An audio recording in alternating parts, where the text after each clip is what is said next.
call is being recorded.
Good afternoon, and thank you for joining us. I'm Joshua Finch of NASA's Office of Communications.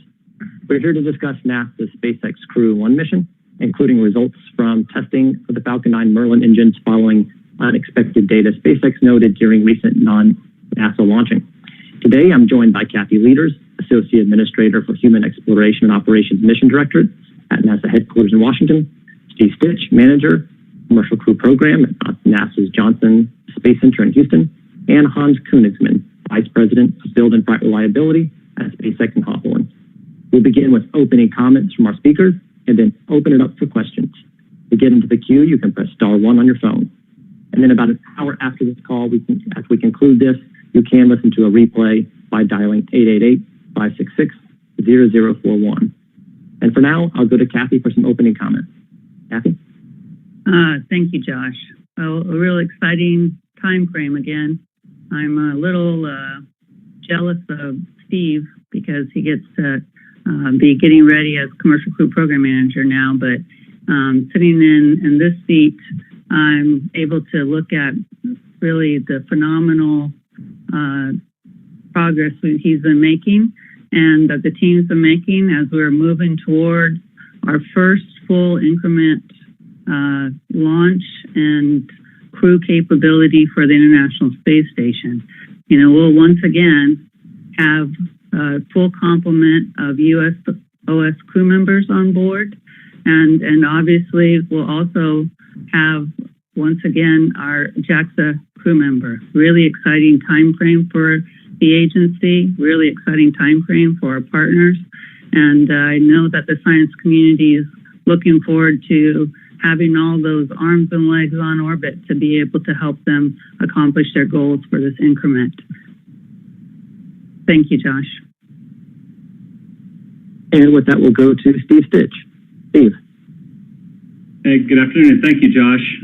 As Kathy said, it's really exciting to be here as we start to prepare, have the final preparations for our first increment mission. We've been working hand in hand with SpaceX, a tremendous partnership to work through this engine anomaly. Hans will tell you more details, but we're going to swap out we're in the process of swapping out 2 engines on the first stage of the Crew 1 vehicle due to this problem, and that is in work at this time, and we're working toward a launch date of Saturday, November 14th. The launch time is 7:49 Eastern Time. We'll have a unique docking opportunity for that day. We'll be docking about 8.5 hours after launch. That's about 4:04 a.m. Eastern Time. And then, of course, we have a backup opportunity Sunday, November 15th at 7:27 Eastern Time as well. Between now and when we get into the final preps for launch, we have a few critical reviews coming up. Tomorrow we have a review with SpaceX, what we call their flight readiness review, and we'll do that side by side with SpaceX. Friday we'll have our commercial crew program, FRR, and then leading to the agency FRR with Kathy and the leadership of the agency on Monday the 9th. And at that point we'll get into our standard process for counting down for the flight. We'll have our static fire that Monday. We'll do a practice with the crew on the 11th. November 11th, and then heading toward launch on the 14th. The crew's doing well. We did, as we started to work through the anomaly and start to see a path to get to flight on the 14th, we did put the crew in a soft quarantine over the weekend, this past weekend, and they've been in a lot of the telecons and listening to what's going on with the vehicles. We have a little bit more work to do on this engine anomaly, which Hans will talk about. But I think we see a pretty good path to get to flight, and we'll fly when we're ready. We've certainly taken the time, and the SpaceX team is committed to flying when we're ready as well. So thank you, Josh. Thank you, Steve. And now we'll go over to Hans. Yeah, thanks, and good afternoon, everybody. Like Kathy and Steve already mentioned, it's getting exciting, and there's lots of activity here, both on the Hawthorne side and, of course, also on the Cape side, getting Dragon and the Falcon 9 vehicle ready for the pretty quickly upcoming Crew 1 launch. We did have an issue earlier this month. We stood down from a Falcon 9 launch attempt with the GPS 3-4 spacecraft. We had an auto abort during the engine ignition, basically in the last, I think it was like 3 seconds or something like that. And it was caused by an early start behavior on 2 of the engines. In this case, it was engine 1 and engine 2. And it was a good abort. It did exactly what we programmed it to do. When we looked at the data, we saw that 2 of the engines attempted to start early, and the auto abort prevented that, and by doing that, it prevented a possible hard start that could have been damaging to the engine hardware. The team went right into inspecting the engines on the pad. It didn't see anything. Everything was configured right. Tubing was correct. Nothing really obvious. And so we pulled the engines, or we removed them rather, and sent them to the test facility in McGregor in Texas for additional testing. And this is one of those rare cases where we were actually able to replicate it in Texas, and it was great for troubleshooting. It did the same thing on the test stand. We performed additional inspections then on the engine, and we found a relief valve, like a little line that goes to the relief valve blocked in the gas generator. The gas generator is it's basically like a little rocket engine that powers the turbine wheel that then powers the pump, which feeds the propellant into the main chamber.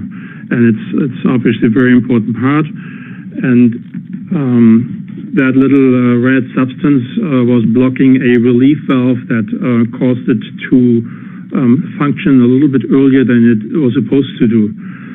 We found that the substance was a masking lacquer left over, basically. It appeared to be left over from the build process where we mask certain parts during a surface treatment, and probably during the washing or the cleaning process, some of that masking lacquer went into this vent hole and blocked it.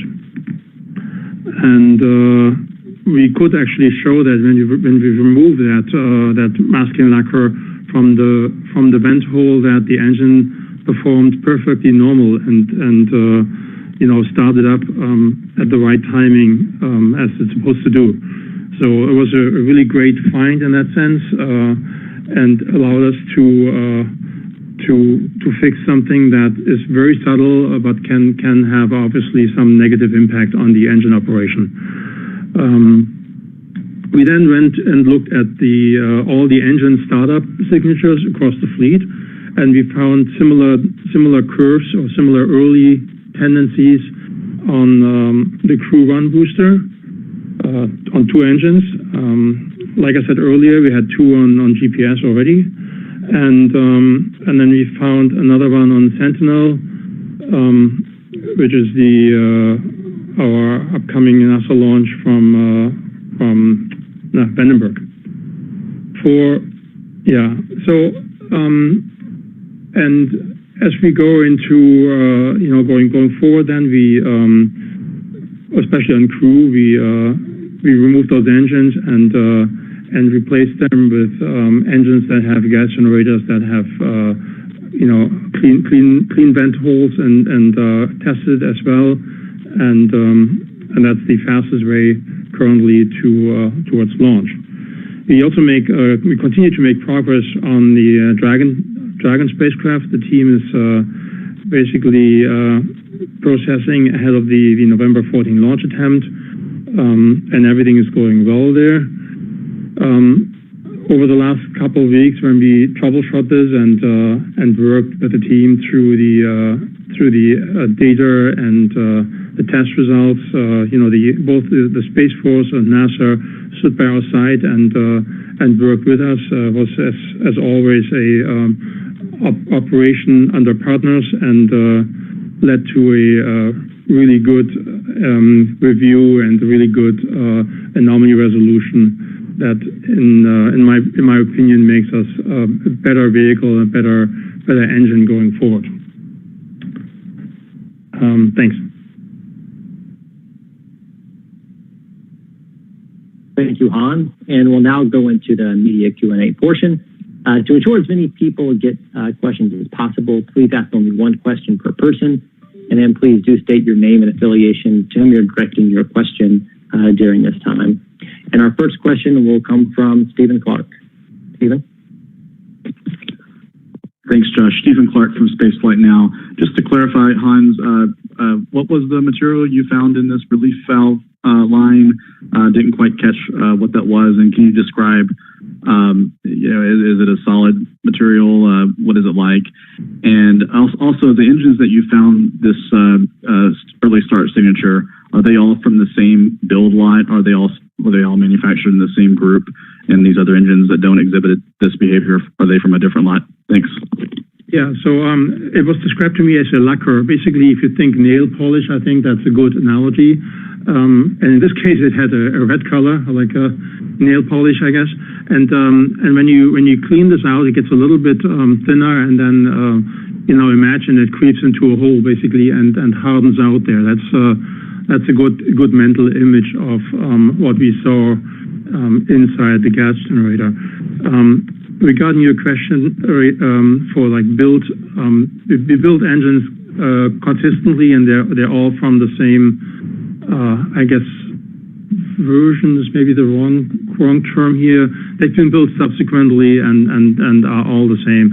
It's I want to say whether they have this little defect or not depends seems to be random basically. There's a few engines that have that, and the other engines we inspected are all clean. Our next question will come from Gina Sinceri at ABC News.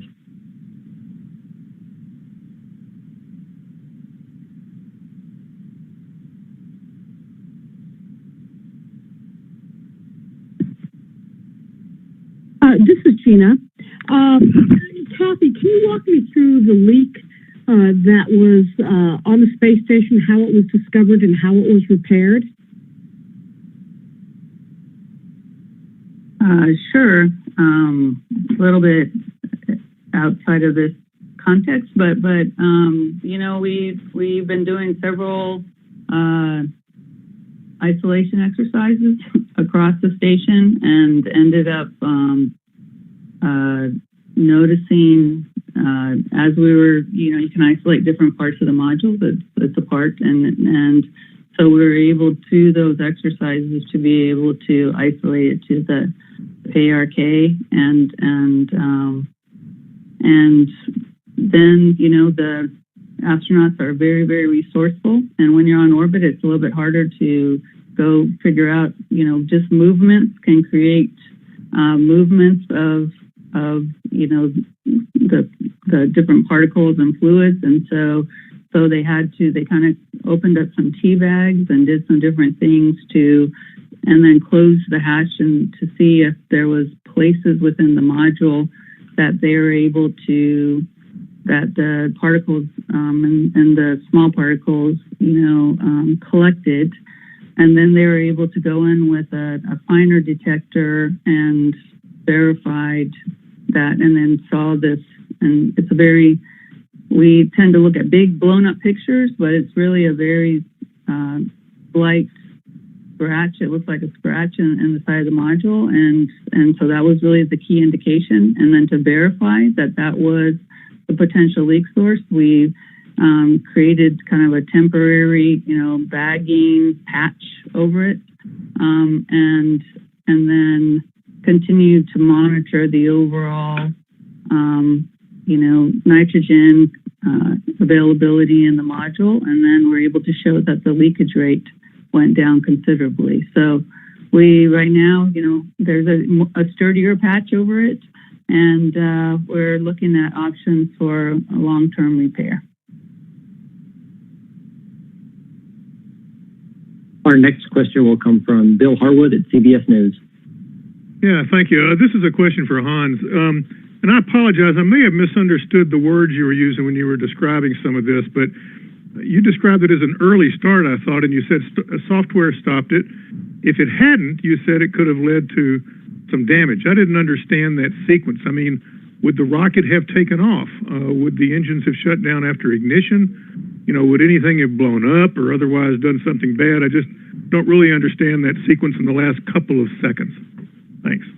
Yeah, it's fair. It's actually pretty complicated in the last second. A lot happens in that last couple of seconds. And I spoke a little bit fast earlier too. So let me try to explain it. Basically, when you start an engine, or in this case a rocket engine, and the gas generator is very similar to the main chamber there too.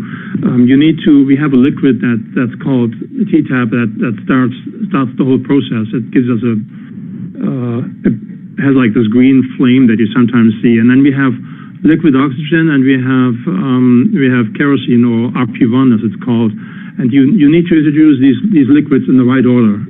If you do this in the wrong order, if you happen to throw in the liquid oxygen and the RP1 and then the igniter fluid, then what could happen is we call it a hard start. Yeah? It's not necessarily bad. In most cases, it rattles the engine, and it may cause a little bit of damage on the engine. In extreme cases, it may cause more damage to the engine. So in general, you do not want that. You want a good startup. And so we have basically a board where a sensor measures the pressure in the chamber. And if you see the pressure rise too early, then we know there must be the liquid is in there, and it shouldn't be in there. And that's when the software on the engine controller then actually stops the whole process and basically tells everything on the vehicle to stop and not continue.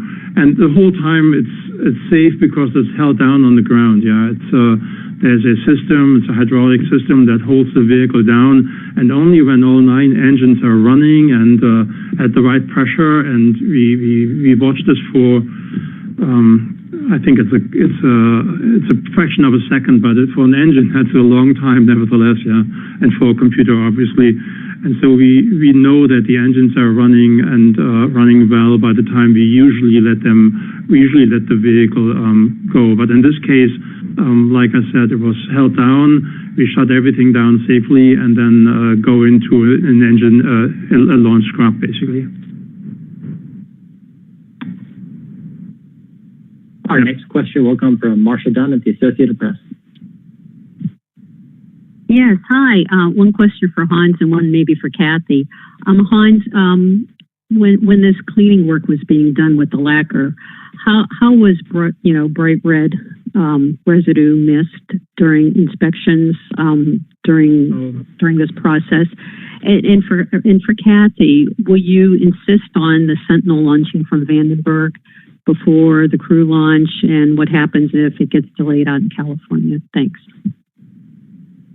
Yeah, hi, Marcia. On the how was this missed? The little borehole that goes to the vent valve is tiny. It's 60 thousandths of an inch. I think that's 1.5 millimeter. 60,000 at least the right number. And so when something goes in there and hardens in there, it's possible you miss it.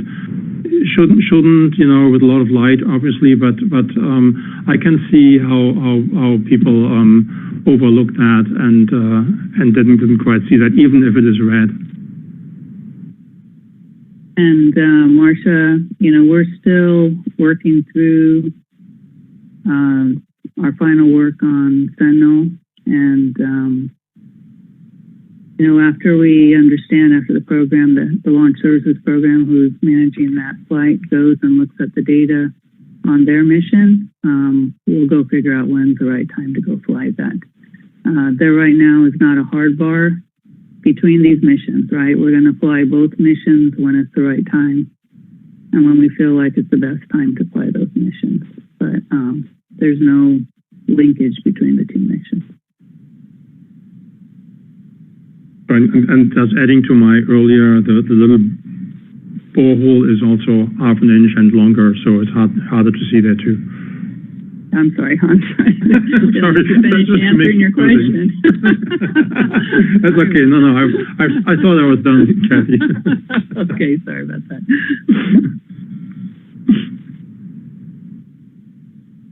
And our next question will come from Irene Klotz, Aviation Week.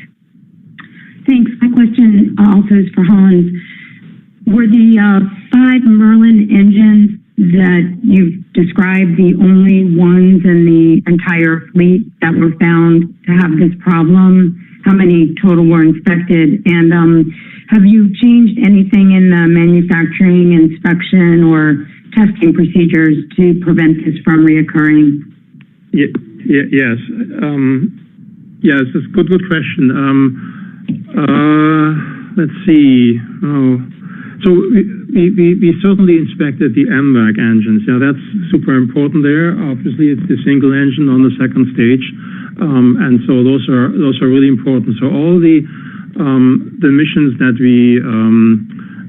the upcoming missions, plus I want to say either the last or the 2 last were inspected and cleared before we flew them, before we fly them in future.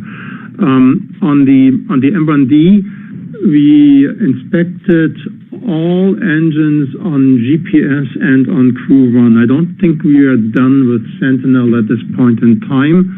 And we looked at the signatures on the boosters that we've flown several times and did not inspect those. And so what we've noticed is that this is something that must have happened, I want to say, within the last couple of months. So it affects primarily engine build dates that are on new boosters and not on old boosters. I'm going out a little bit on a limb here because we haven't really checked that, and we found that sometimes we have still residual in there and they start perfectly normal. But we felt a lot more confident on the boosters that we've flown. We had the last flight was a booster that flown 3 times, and there before that we had a booster that flown I want to say 6 times. There's so many boosters, I might mix things up here. But in either case, on the older boosters, we were a lot more confident. On the newer engines, we all inspect them now. And I want to say this is work in progress too. It's important that we check all the engines and make sure that there's nothing in there. And in that sense, it's actually an improvement on our build process and makes us a safer engine. Thanks. So did you make any modifications in build, test, or inspections? No. It's a good point. So we certainly the inspection, when we get the material, we inspect them right away. That's one change we made. We're working with a vendor. What corrective actions we should do to avoid that completely. But in the short term, we inspect every hardware that we have here for that. Also, something like that triggers other thoughts. We have tons of valves that we build. We have tons of regulators, and they have like little vent paths inside the hardware. So we're now looking at all of this and making sure that there's no leftovers, that all the boreholes are clean and good. We did a lot of that already in testing, but this triggered another effort to really look at every passage and make sure that things are clear when you build them together. It's not great to find them later on the vehicle. It's much better to find them during a component test or actually during build and avoid them completely. That's certainly preferred if it has to happen. Thank you. Our next question will come from Michael Sheets from CNBC.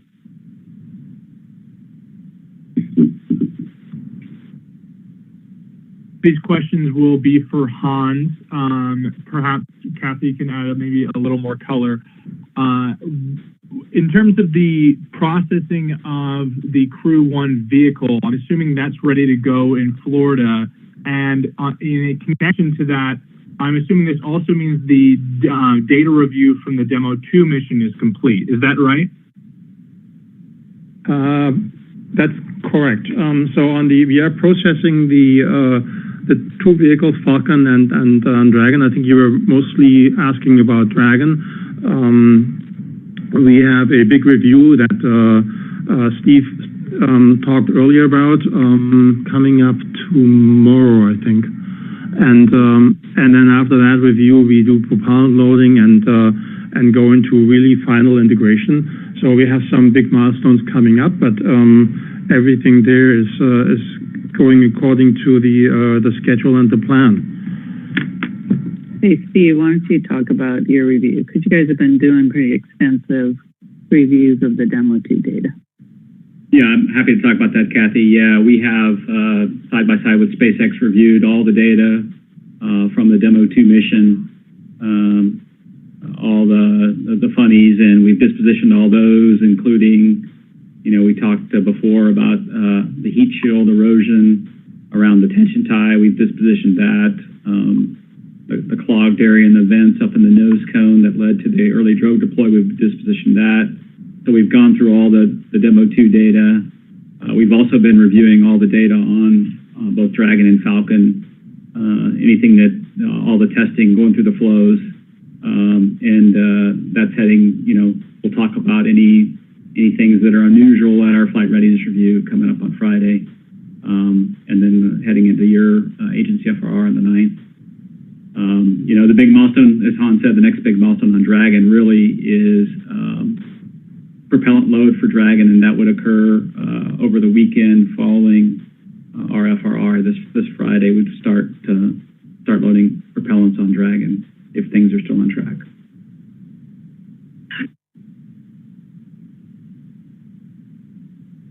Our next question will come from Eric Berger, Ars Technica. Hey, thanks for doing this. I guess my question is for Hans. You've had this gas generator for quite a while. There's been hundreds of new engine starts in the Falcon 9 program. Why do you think this problem with the masking agent occurred now? Obviously, you've flown a lot of engines. Have you just not detected it? Was there some new sensor or something this time, or what happened, do you think? Yeah, hi, Eric. Good question. I want to say there's certainly the possibility that we had cases of that earlier, and they were basically so harmless that we completely missed them. That's possible. It's also possible that little things changed. This is a process that's done out of house and at a special vendor, and so it could be that person is now more generous with cleaning fluid or anything. I'm really guessing here. It's a little bit hard to figure this out. We've been there actually. We talked to the people. We made them aware of that, and I'm pretty sure it will not happen anymore from that perspective. But in hindsight, it's probably difficult to explain how this works for so many years, and then suddenly you see this coming up in the data. So the important part, I think, for us is that we caught it before anything happened. We also had the right aboard implemented. Right, that's really actually that's the other thing that I think is really great. We expect the engine to go through a certain profile in terms of measure the pressure, and when it doesn't do that, then it stops, and then we look at what that is. And in this case, this worked beautifully. It stopped and then gave the chance to look at the engine and to figure out that if there's something wrong. So yeah, interesting how this happened in the end, but really important for us that we fix it, tell the vendor that what happened there, and make sure that it never happens again.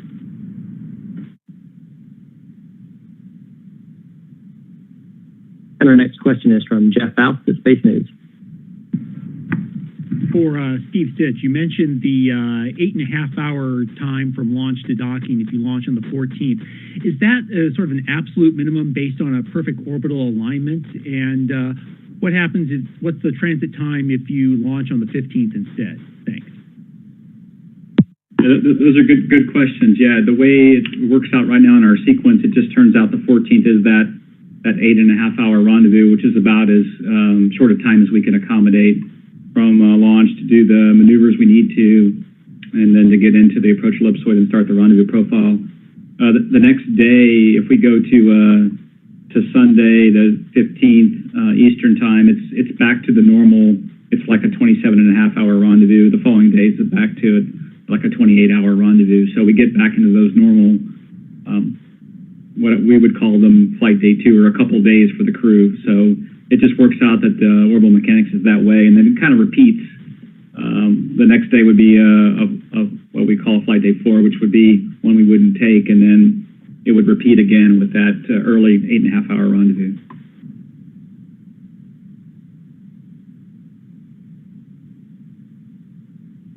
Our next question is from Samantha Mafnaga at the LA Times. Hi, thanks for taking my question.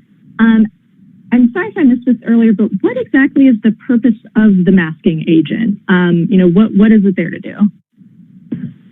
And this question is for Hans, sorry. Yeah, good question. This is this is for a surface treatment when you I think it's called anodizing in this case. I always mix them up, iodine and anodize, but it's anodized.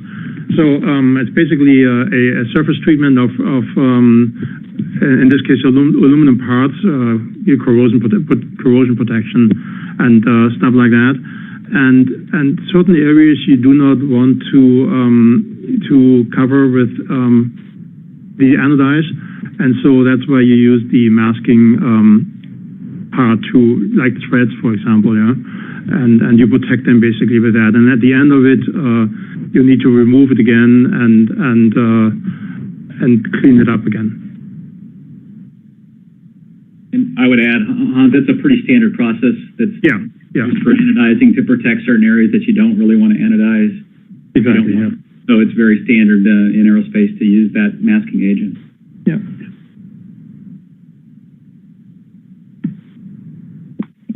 Our next question will come from Joe Roulette at Reuters. Yeah, question for Hans. What components were was the vendor responsible for? Like, what was their role in this, and what changes are you guys and the vendor making to the inspection process? And for Steve, does NASA have any corrective actions or recommendations for SpaceX after finding this blocker? Thanks. Yeah. So the vendor performs the process of anodizing for us. So we deliver a part, the vendor performs that process, and then we get the anodized part back to SpaceX again, and then we start building it up with the other components. There's things we can do on our side. You know, we can make parts inspectable so that you see them, like have a straight line of sight, basically. Certainly, and then in general, we can just on incoming inspections, we can list specifically, look into this borehole and make sure it's clear and does not show any red or otherwise colored residual. So I think the fixes are relatively easy, both on the design side as well as on the process side. Yeah, and it's just double making sure that you know, everything is clean by the time you put it together.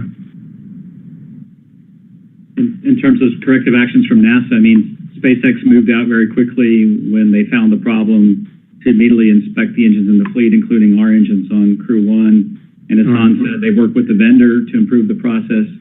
They're going to work to improve their receiving inspection. And then we asked them as well, hey, go look across F9 and Dragon. Are there any other places where you might use a similar masking that would have maybe a small orifice? When Hans talks about 60 thousandths, it's a 16th of an inch. So if you're on your ruler, it's that very first mark on your ruler in terms of the diameter of the bore. And so they're off looking at that, making sure there's no other areas that we might have this on Falcon 9 or on Dragon. So, and SpaceX shares all those corrective actions with us, and we work side by side with them through the corrective action process. Was anything on this Crew Dragon inspected in light of this? They are in the process of looking at certain areas where you might use a similar process. So far today, we haven't found anything that needed an inspection on this Crew Dragon. Thanks. Our next question will come from Mike Wall at space.com. This is probably for Steve. Could you just tell us a little bit about what the astronauts are up to and will be for the next 2.5 weeks? I think you mentioned soft quarantine that they recently went in. Can you just tell us a little bit about how they're going to be spending this time coming up to the planned launch? Thanks. Yeah, that's a good question. Yeah, over the weekend, actually this past Sunday, they went into soft quarantine, which just means they take a little extra precautions. They're still at home with their families. They are in the process right now of doing a little additional and final training, any touch-up training they need to do, simulations and practice on the different aspects of flight, including rendezvous docking and ascent and entry. Then they would go into a little more stringent quarantine on Halloween, actually this Saturday. They would go into a more stringent quarantine. And again, continue to get ready for the flight. They'll go down, medical checks, they travel down to KSC on Friday the 6th. And then while they're there, they'll participate in a number of events, getting in their suits and making sure their suits are ready for flight.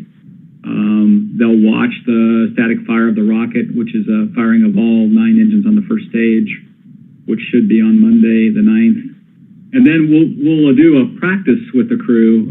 We call it a dry dress. It's basically an end-to-end rehearsal or simulation of taking the crew, getting them out of crew quarters, getting them to the suit room, getting them suited up. The SpaceX team will then transport them out to the launch pad and put them in Dragon, and we'll practice that whole timeline, and that'll be on Wednesday the 11th. So that's a big dress rehearsal. You know, we had 2 crew, Doug and Bob, on the last flight. Now we have 4 crew and an international astronaut. So we'll go practice that whole getting in the vehicle and getting suited up and strapped in. So that's kind of a little thumbnail sketch of what the crew's doing. Thanks. And our next question is from Tim Farnholtz at Quartz. Hi there. Thank you for taking the question. I just wanted to ask what the implications of this are for refurbishing used SpaceX engines. It seems like, obviously, this is an issue with new ones, but it does seem like it is a lot of work to go in and inspect this area, since you've only chosen to do that on certain engines. So I just wonder if you can give us an idea of what this might lead you to do when you're using previously used engines, if you've taken any learnings from that. Yeah, hi Tim. I don't think it's that hard to inspect. We found ways. I mean, it's certainly easier on MVAC basically, but on the M1Ds we need to remove a little bit on the heat shield or on the side barrel basically, and then we can inspect it from there. But it is work at the end of the day, and we prioritized crew and GPS over any other vehicles because they're so important. And then Sentinel, of course, is in that class too. Like I said earlier, on the flown boosters, we certainly looked at all the family data on startup, and we haven't had reasons to go in there so far. We might, once we do refurbishment, we might do it at the same time and just verify that. That seems to me the best path forward. But to be fair, so far we only focus on these 3 boosters and 3 upper stages as being the most relevant right now. It's an advantage when you fly the booster and it worked fine, then at least it's flight proven, which is exactly always our point. Our next question is from David Curley at the Discovery Channel. The questions, Hans, this is for you. Has the vendor been working with you for a long time? Have you figured out whether they changed their processes? And bigger picture, what does it say that a hole that is 1/16 of an inch could jeopardize a mission? So, yeah, I mean, as far as I know, this is not the only vendor where we've seen that. Actually, we have multiple vendors, so it's not a specific vendor, and this is all not about pointing fingers or so, but just to make us and our vendor base, of course, better in general. I think it's a small hole and it can have some impact, but I do want to remind you we did have the abort in place, and it actually protected us from that. So I feel like we have a pretty safe system here in place.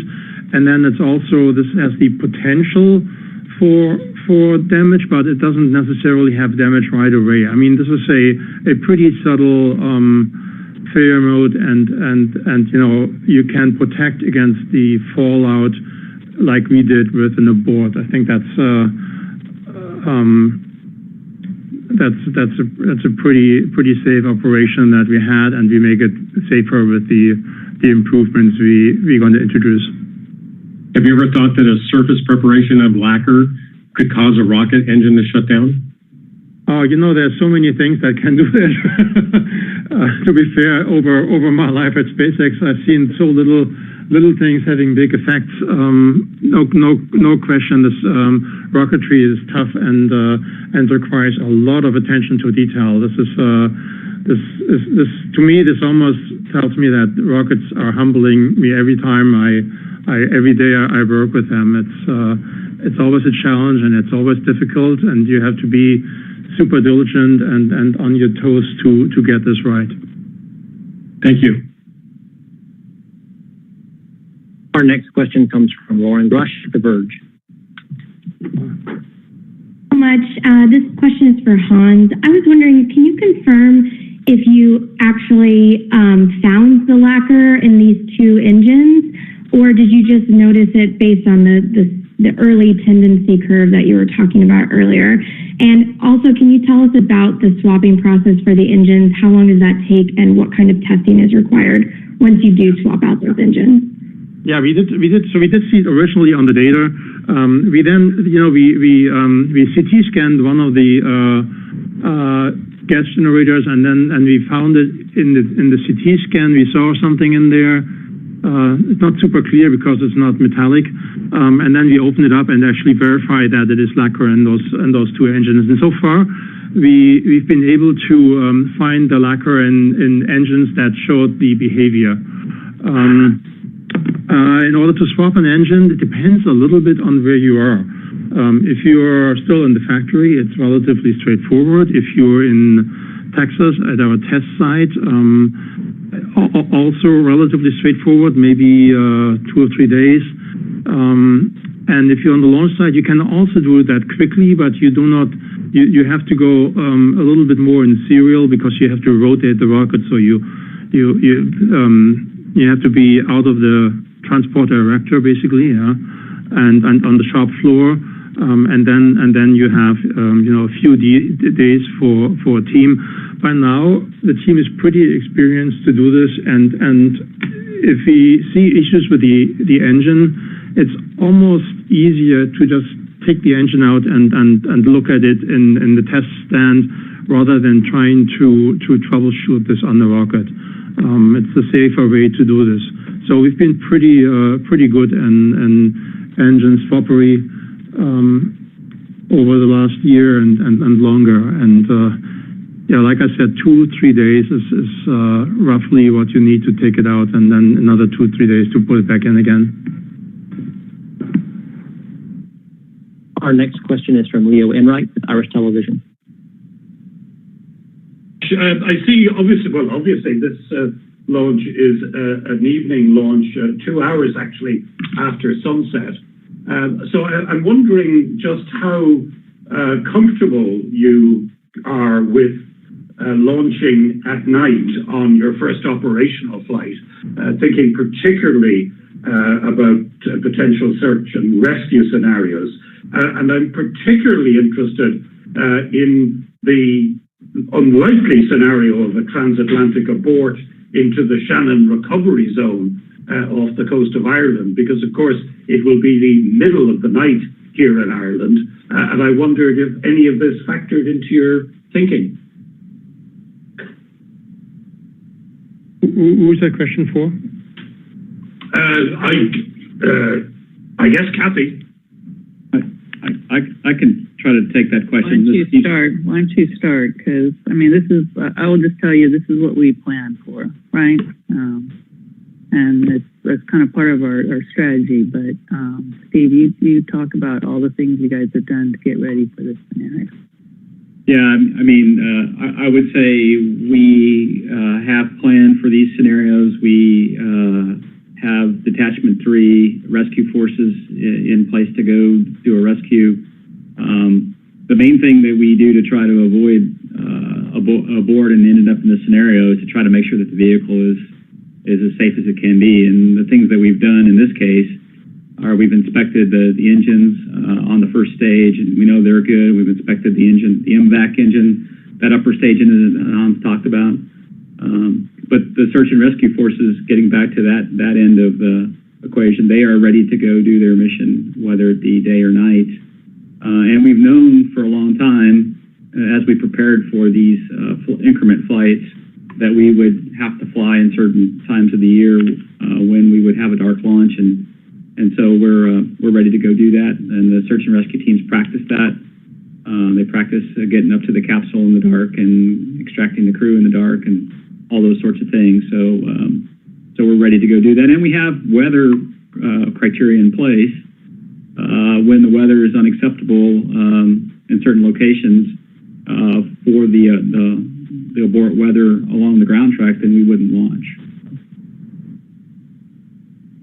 And then over the last 100 launches, I found that often night weather is better than day weather, at least on the launch side. So there's traits. Definitely Florida afternoons aren't great. In the summertime, definitely. And our final question for today will come from Dave Mosier at Business Insider. Thank you for doing this. Hans, I have one for you, and Kathy or Steve, another for you. Hans, you said rockets humble you every day. They certainly humble reporters here. Given that this issue got to the pad, though, is SpaceX approaching its vendors and processes any differently, in a broad sense, to maybe look for some other unknowns? And then for Kathy or Steve, I just wanted to clarify that you're wanting to see data from both GPS-3 and Sentinel-6. It's one of those missions before you're comfortable flying Crew 1. Thanks. Yeah, you got a good point there. I mean, things like that, even that this didn't cause damage. This was all, contained and safe. But it acts a little bit as a call to us too, and you double your effort. I want to say we always, prior to every launch, we scrub everything. We go through this. We're fully aware of the dire consequences of a mistake here, and we've been doing this for many years now. So yeah, it's certainly I use it actually a little bit as a double your efforts, triple it, and look at it again. And even if you think you've done this last week, just verify you did that. Yeah, and I think that's why I'm saying there's always an upside when you have something like that.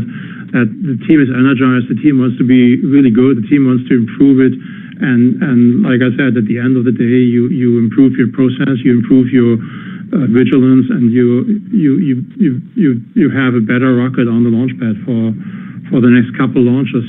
Absolutely. Hey, Steve, I'll let you talk about what you guys wanted to get out of the missions in between, if anything. Like I said before, definitely Sentinel-6 was, and where it is from an overall mission manifest perspective, there weren't any constraints. But maybe there was something, Steve, you guys are looking at the data on all the missions. Yeah, I'll talk about that, Kathy. I do want to add one comment to what the question was asked of Hans. I mean, I've been doing this for quite a long time too, and little things, attention to detail. We have all learned in spaceflight. Hans said it's humbling, and it is, and it takes that kind of attention to detail. And so, I mean, I see this as a bit of a gift. We found it. The software correctly aborted the launch. Then we were able to inspect and find it and make it better. And so that's the process that SpaceX does, and every time that we find something like this, and it's something that we continue to be vigilant on for all the crew flights.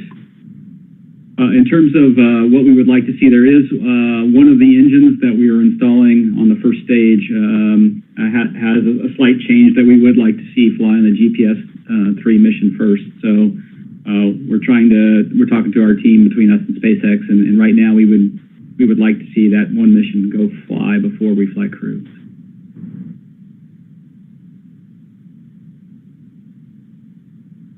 And thanks again, everyone, for joining us today. As a reminder, NASA and SpaceX are targeting 7:49 p.m. Eastern Standard Time, Saturday, November 14th, for the launch of the first crew rotation mission to the International Space Station as a part of our commercial crew program. In about an hour, you can listen to a replay of this teleconference by dialing 888-566-0041. Thanks, everyone, and have a good evening.